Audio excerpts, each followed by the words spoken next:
American Airlines de Thierry Brun, chez Cubic Éditions.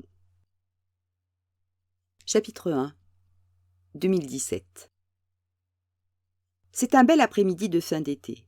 Son sac à l'épaule, Julien Kirby sort de la gare de l'Est et laisse le parvis derrière lui.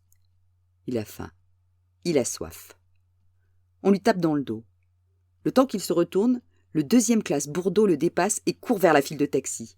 « On s'appelle, mec !»« Oui, on s'appelle. »« All in !»« C'est ça, mon gars. All in. All les cœurs !» Pour donner le change, Kirby avance d'un bon pas en homme qui a une destination, un projet. Il est sur ce trottoir qui court vers le boulevard Magenta et la place de la République. Les voitures filent devant lui et il les voit, sans vraiment les regarder. Vous aviez fait le plus dur. Réfléchissez avant de vous décider, Kirby. Quitter l'armée ne lui a coûté qu'une signature au bas d'un document. Mais maintenant, il n'a ni métier, ni diplôme. Et ce qu'il connaît du monde du travail reste une abstraction. Il a tout de même compris que les petits boulots d'hier, qui promettaient l'ascenseur professionnel, ont tous disparu. C'est dans ce monde qu'il va vivre désormais. À lui d'être à la hauteur. Je ferais n'importe quoi, magasinier, caissier. Mais ça ne prend pas. C'est ça ton ambition ? Vivoter de petits boulots ? Tu resteras un smicard toute ta vie ? Il tourne et retourne le mot dans sa tête. Smicard. Il a bien un projet. Mais pour le concrétiser, il a besoin d'aide. C'est une sacrée belle journée. Ainsi, l'horreur est parfaite. Dans la douceur, des femmes et des hommes à qui visiblement rien ne manque, baguenaude, un sourire béat aux lèvres. Ça va aller. Aie confiance en tes capacités. Tiens-toi prêt. Il finit lui aussi par se planter devant la file de taxi. Bobigny. Grimace du chauffeur. Allez, montez. Pendant le trajet, la joue contre la vitre, Kirby soupire. Il a un petit pécule gagné au poker de Chambray. All-in, tapis, coup de force. Il les a tous épongés. Bourdeau comme les autres. Mais son petit trésor va rapidement fondre, comme une neige de printemps. « Je passe par la Villette », marmonne le taxi. Périph' est bouché. 40 minutes plus tard, un panneau indique le département de Seine-Saint-Denis. D'un coup, le soleil semble se coucher. En réalité, il disparaît derrière les barres qui ferment l'horizon, traces grises dans l'orange d'un ciel saturé de particules fines. Arrive Bobigny et la tour Harmonie, 18 étages. Héritage des 70s, vaisseau amarré à une dalle de béton vieillissante. Paraît que ça se craquelle de partout, en dessous. Ici s'entassent 60% de RSA et leurs familles. Les années sont passées et avec elles, les programmes de réinsertion et de réhabilitation. Gamin, il a vu 3 ou 4 maisonnettes poussées sur les espaces verts rachitiques et les politiques distribuaient des tracts qui parlaient d'urbanisme, d'îlots en rupture avec l'urbanisme vertical. Il garantissait équipement, commerce, un bureau de poste digne de ce nom et des aires de jeu pour les enfants. Les gens parlaient entre eux. Ils attendaient les crédits. On attend toujours, dit sa mère. Une espèce de vortex sans fond a avalé les serments, la main sur le cœur et le bel avenir des baraques pas chères, en lieu et place des tours pourries. Kirby ne reconnaît pas son quartier. Le stade de foot n'existe plus. Des bâtiments sont en construction quand d'autres sont cernés par des engins d'excavation. Pourtant, il se souvient de tout.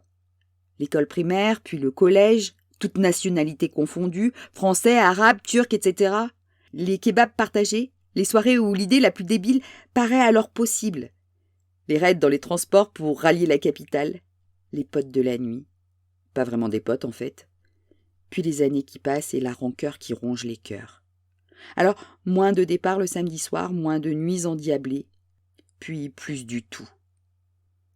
Oui, il est né ici. Il a joué au milieu des arbres en bordure des rangs de béton, des pelouses miteuses, des hectares de ce no man's land brouillé par le bruit des scooters, poussés à fond, poignés en coin par des minots ou des trentenaires attardés. Ce qu'il voit le désole. Pourtant la nostalgie de ces jeunes années est encore là, en lui. Kirby laisse un pourboire au chauffeur avant de se diriger vers la tour, avec sa mère dedans, au 9e étage. 75 mètres carrés, attriqués pour moins de 200 000 €. L'ascenseur est fatigué et s'immobilise dans un bruit de ferraille. C'est l'heure où les forçats regagnent leur logis après le taf, où s'offre à eux ce couloir mal éclairé, symptôme de leur longue chute, de leur interminable affaissement. Derrière les murs, il sait que les copains d'hier zappent d'une télé-réalité à une autre, en se demandant ce qui a bien pu leur engluer le cul sur cette banquette, 199 € chez Ikea, ou sur les chaises déglinguées du Balto. Ils ont abdiqué et pointent plus souvent au loto qu'à Pôle emploi. Ils placent l'espoir où ils peuvent. Paris hippique, jeux à gratter, tout y passe. La Française des Jeux explose le chiffre d'affaires à coups de 10 balles la promesse. La porte s'ouvre. De l'appartement s'échappe un parfum floral. « Bonjour maman. » La main sur la poignée, sa mère le dévisage. Michel l'empalmeuse. La déesse des tapis est habillée, maquillée, superbe, dans une robe d'un blanc virginal. Si le visage accuse maintenant les années, il garde cette aura particulière qui a toujours fait d'elle quelqu'un de spécial. À cette minute, elle a son sourire flottant, fin et léger. Ses adversaires malchanceux au poker disaient que Michel regardait les autres avec condescendance. Elle répondait qu'il méritait un minimum de pitié. Après une poignée de secondes d'hésitation, elle dépose un baiser sur les joues de son fils, puis elle se recule. « Julien, qu'est-ce que tu fais là ?» Visiblement, elle ne sait pas quoi faire de cette surprenante créature qui se presse contre elle. Alors elle lui caresse les cheveux. « Tu es sorti ?»« C'était l'armée, pas la prison. » Toujours ce vague sourire aux lèvres, sa mère hausse les épaules et s'efface. Elle n'a jamais été du genre à lui demander où il en était. Dans la vie, le boulot, les amours, le fond de la piscine, etc., etc. Ce genre de considération la dépasse. Il n'y a jamais rien compris. Kirby laisse tomber son sac dans le couloir de l'entrée et fait quelques pas jusqu'au salon. La longue table, les chaises hautes, le pot avec les lisses dedans, le coin cuisine sur sa gauche, propre et net. Rien n'a changé depuis son départ.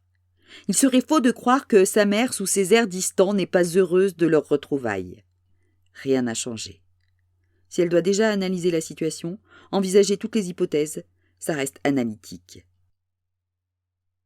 L'émotion est une brûlure insupportable. Alors elle se garde bien de s'enthousiasmer de son retour, ne lui propose ni de se mettre à l'aise, ni d'installer ses affaires dans sa chambre. Elle le regarde comme une chose un peu bizarre qui se serait retrouvée en travers de son chemin. Voilà. Kirby est revenu chercher de l'aide et, sous le regard patient et interrogateur de la déesse, il perd ses moyens. Comme à son habitude, il n'a rien préparé. Au moment de se lancer, il sent son embrayage intérieur qui commence à patiner. « Maman, tu m'apprendrais le vrai poker ?» Éclat de rire. Sa mère croise les bras sur sa poitrine. « Je me disais aussi, ce retour pour voir ta vieille mère. » Elle sait pertinemment qu'elle n'a rien d'une vieille mère. Elle en rajoute. « Je peux rien t'apprendre de plus. Tu sais déjà jouer, chaton. » »« Non, pas comme ça. Je vais peut-être jouer gros. »« Ah, je vois. Je vois. » Les dernières syllabes s'envolent, comme en suspension. Suspension qu'elle imprime à l'archet sur les cordes de son violon préféré. « Risky business, chaton, » disent-ils. « Maman. » Silence qui dure. Planté au centre du salon, Kirby a de nouveau 8 ans. Il s'y est encore pris comme un manche avec sa mère.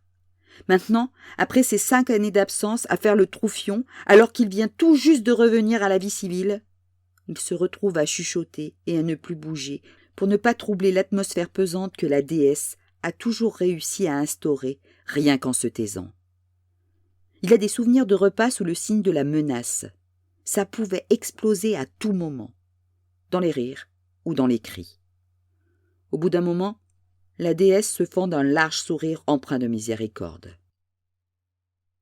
Joue, perds et retiens la leçon. Il n'y a rien de mieux, chaton.